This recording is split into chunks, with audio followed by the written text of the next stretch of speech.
Olá, tudo bem? Meu nome é Vinícius, eu sou o criador aqui do canal, tá? E aí estão todas as minhas redes sociais, né? O Instagram, o YouTube. Se você puder se inscrever aqui no canal para poder acompanhar aí os nossos conteúdos, eu vou ficar muito feliz, vai me ajudar bastante a continuar divulgando aqui esse conteúdo para todo mundo e ajudando as pessoas a investir melhor e a se educar financeiramente, certo? Hoje eu estou aqui e aí eu queria falar com vocês sobre um relatório da XP Investimentos, né? Eu sou assessor da XP e eles mandaram esse relatório essa semana e eu achei um relatório bastante interessante, né? Que fala sobre comprar, né, na alta funciona. Então lá eles olharam ali os índices ali no Brasil e nos Estados Unidos e compararam aqueles investidores que são a maioria do Brasil, né, que fazem investimentos sempre naquele momento de alta de mercado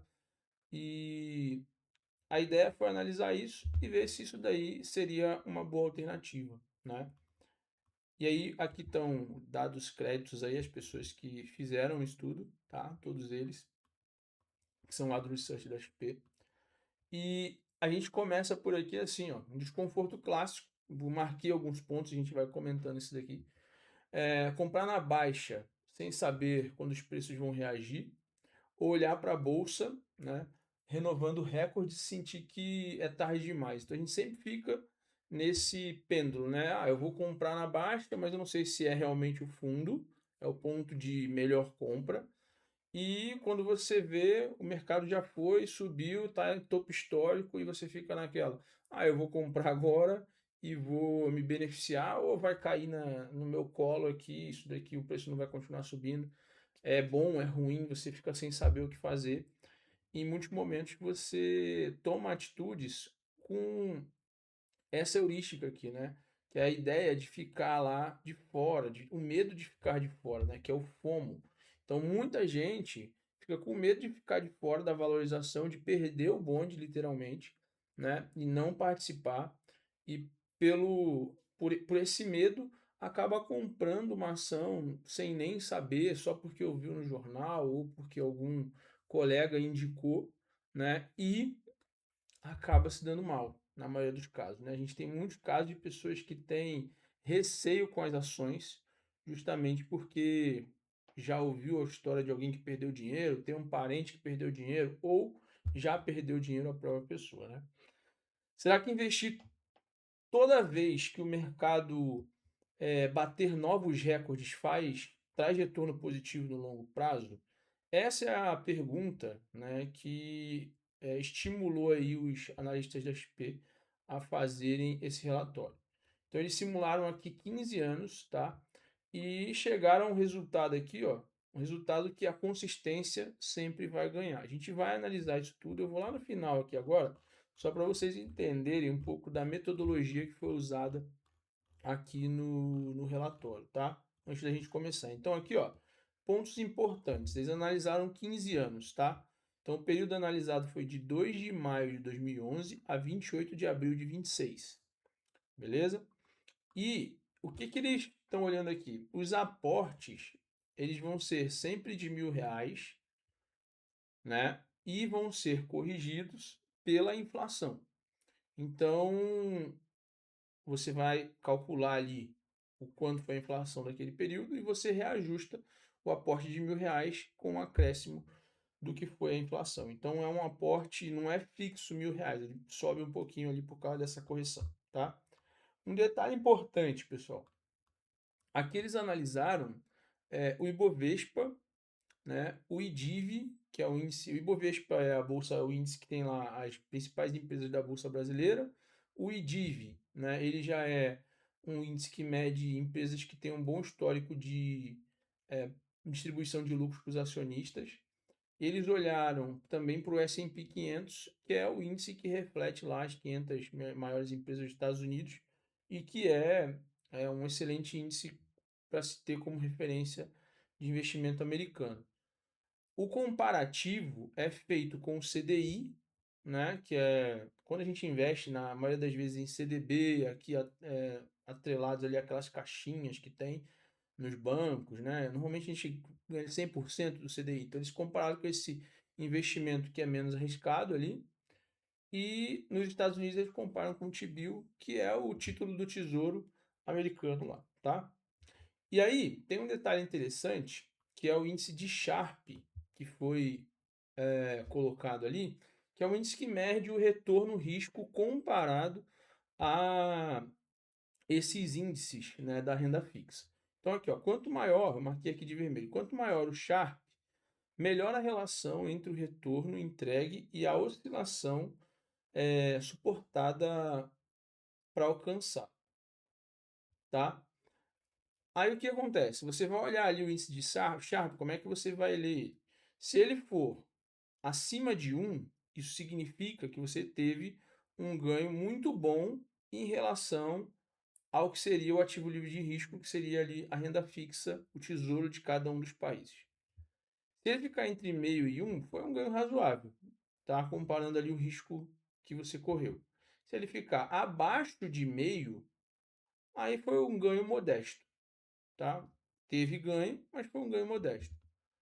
E se ele ficar negativo, obviamente, aí significa que a entrega teria sido melhor na renda fixa, tá? Então, 1 é muito bom, entre meio e 1 é razoável,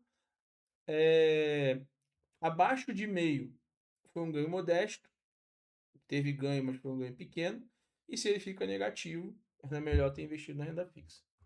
Beleza. Sabendo disso, agora a gente analisa aqui, ó, pega o que eles analisaram no relatório e reflete sobre. Então, aqui o primeiro caso é o caso onde eles olham para o Ibovespa.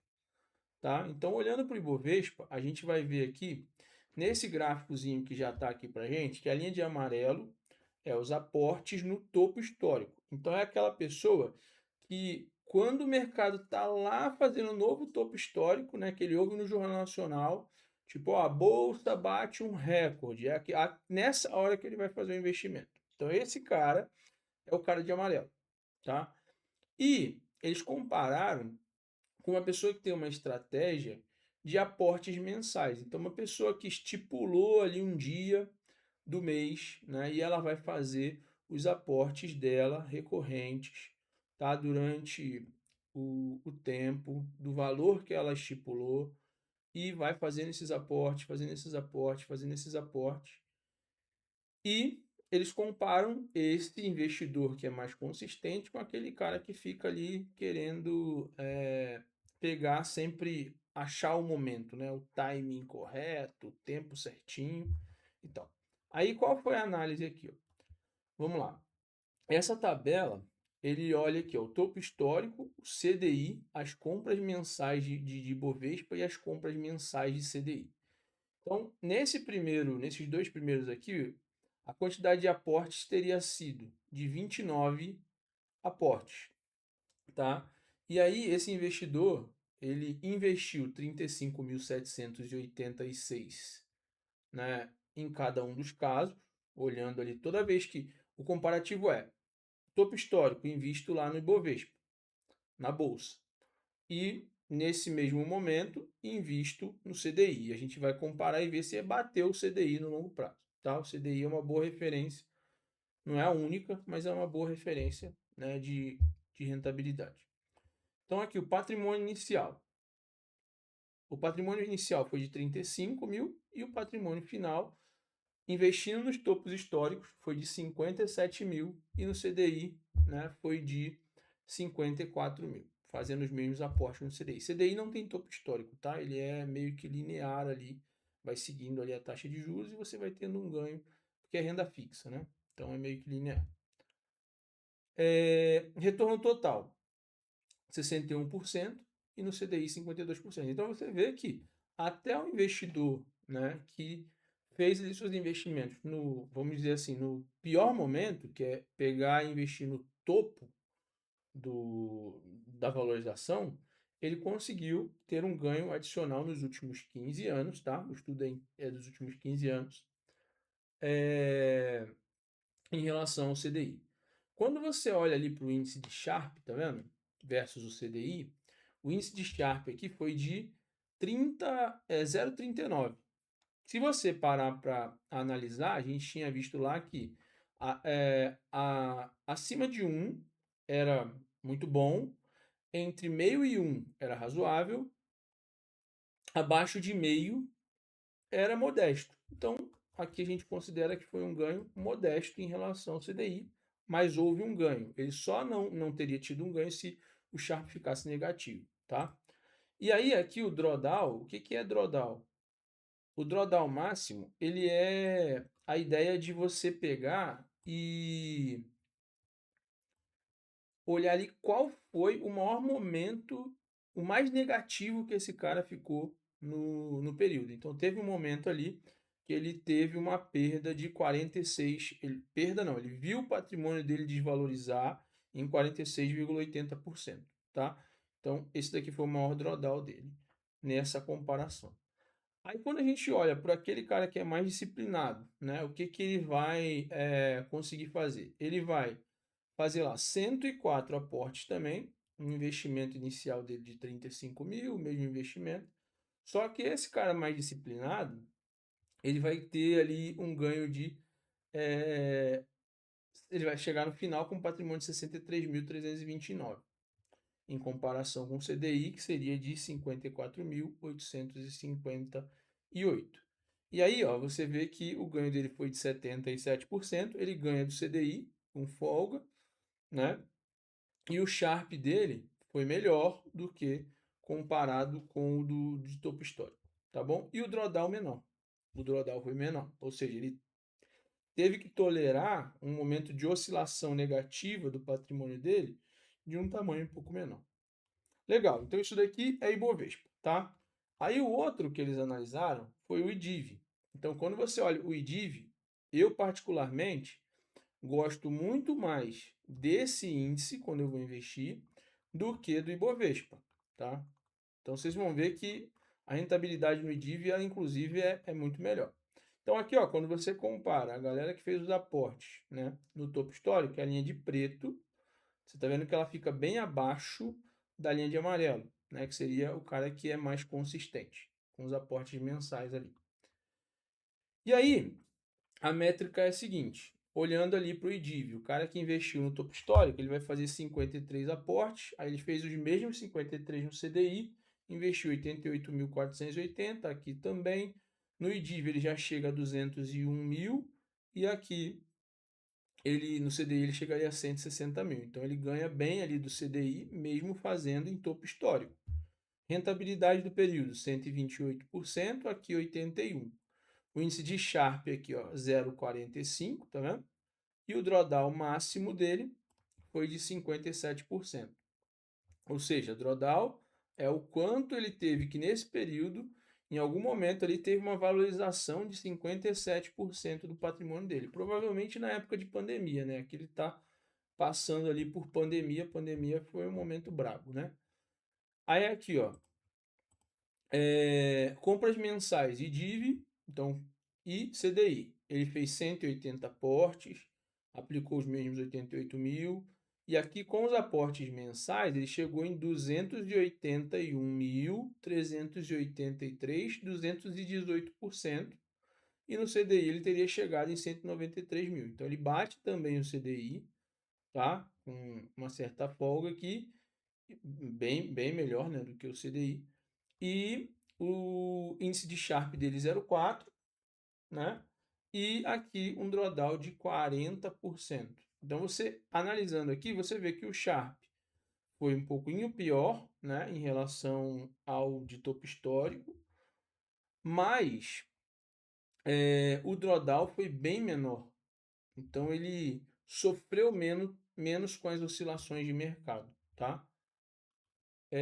Bacana.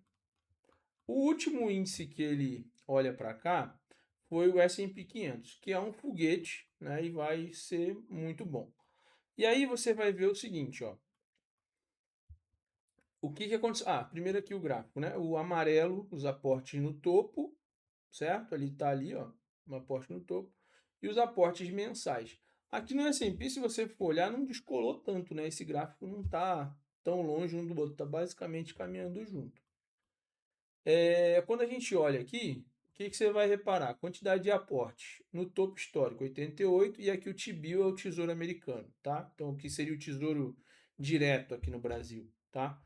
Tesouro Selic, né? Seria equivalente ali a um Tesouro Selic. O total investido, 127.510. Comparando aqui o de topo histórico com o título público americano. O início igual, 33 mil. O patrimônio final em dólares, tá? 89 mil dólares. E aqui 39 mil dólares. Então, assim, como a renda fixa nos Estados Unidos, ela, em geral, tem uma taxa muito menor comparada com a que a gente tem no Brasil, acaba que a diferença aqui fica bastante grande, né? E fazendo a conversão aqui para reais, em um ele teria ganhado basicamente 200 mil, aqui no outro 445 mil, né? Então a valorização aqui, o retorno em percentual seria de 19 mil no T-bill e aqui de 165%, ou 19% no T-bill e 165% no S&P, tá? Isso comprando no topo, sempre que faz um novo topo. O S&P tem um caso em particular, porque o S&P, cara, ele sempre está em novos topos. Então, ele está sempre subindo. É difícil o cara que fica esperando a queda do S&P para comprar, o momento ideal de queda ali, não sei, ele não vai comprar nunca, porque o índice não cai. Tem um longo período que ele não tem uma depreciação tão grande, né? A última vez que a gente teve uma depreciação muito forte foi em 2008, lá naquela crise do subprime. Então, é um ponto a se considerar. Aqui, acho que os aportes podem ser. Estipulou o aporte, fez o aporte, vai ser uma alternativa bacana, não ficar esperando o momento ideal, tá? Então, aqui, quando você olha o índice de Sharpe, aqui ele já está interessante, né? Ficou bacana, tá? Entre meio e 1 é um ganho interessante. Não é nada excepcional, não é muito bom, né? Acima de 1, que é o top lá, mas é interessante. E aqui o drawdown máximo foi de 33%, né? Um detalhe aqui, quando a gente fala dos aportes, né, é que você chega um pouquinho melhor do que esperar os topos no S&P. Mas os aportes são mais consistentes também. Então você vai ver que aqui, ó, com os aportes ele vai fazer 158 aportes, né? O início aqui em dólares vai ser, em real vai ser 127 mil, em dólares 33.500, né? No final ele vai ter 92 mil dólares em um caso, 40 mil dólares no outro, né? Lembrando que os aportes são de R$ 1.000 corrigidos pela inflação. E no final, 464 e 200 mil reais aqui, né, fazendo a conversão. Percentual 20% e aqui 177%. O índice de Sharpe fica um pouco melhor e o drawdown um pouco menor, né? Então ele melhora os dois pontos aqui, tanto o Sharpe quanto o drawdown. Então, pessoal, qual é a conclusão que a gente chega aqui nesse estudo da XP, né? Primeira conclusão, o prêmio sobre a renda fixa varia muito conforme o ativo. Você vai ver ali que nos Estados Unidos e aqui no Brasil, esse prêmio é bem diferente. Nos Estados Unidos, a gente tem uma situação muito maior, né? E aqui no Brasil, até comparando o Ibovespa e o IDIV também, é bastante significativa a diferença, tá? Mas você teve uma diferença e teve uma diferença positiva nos últimos 15 anos, tá? Quando você vai investir no S&P, você tem esse segundo ponto, né? A diversificação geográfica adicionou retorno relevante. Então é bastante interessante a gente olhar e estudar e tentar fazer investimentos internacionais. Por quê? Só quando você para pensar, né? E na década de 90, quando o real foi criado, a gente tinha ali basicamente R$ 1 equivalente a $1. E hoje, R$ 1 está valendo mais de $1 está valendo mais de R$ 5, né? Já chegou a valer R$ 6. Então, assim, ao longo do período, só o fato de você estar comprando dólar, uma moeda forte, já é legal. Imagina você ter uma rentabilidade, né, em dólar, né, um ganho em dólar. É mais legal ainda, tá? Então, o outro ponto que eles colocaram aqui, ó, a consistência vence a tentativa do time. Então, você ser consistente, você ter um plano ali de aportes, ser um cara disciplinado e fazer isso, vai ser sempre melhor do que ficar tentando achar o momento correto, o momento exato de investir no mercado financeiro, principalmente nos ativos ali de renda variável, né, que tem essa oscilação. Tá? Então, montar uma estratégia, ter uma carteira dentro e adequada ao seu perfil, né, vai ser o caminho para você poder fazer bons investimentos, tá? Então, fico por aqui, beleza? Espero que vocês tenham gostado da análise e do relatório, né? E espero que vocês coloquem em prática, tá bom? Siga o canal, se você chegou até aqui, e compartilhe esse vídeo com seus amigos aí, para todo mundo poder evoluir, né, de maneira consistente no mundo dos investimentos. Aquele abraço.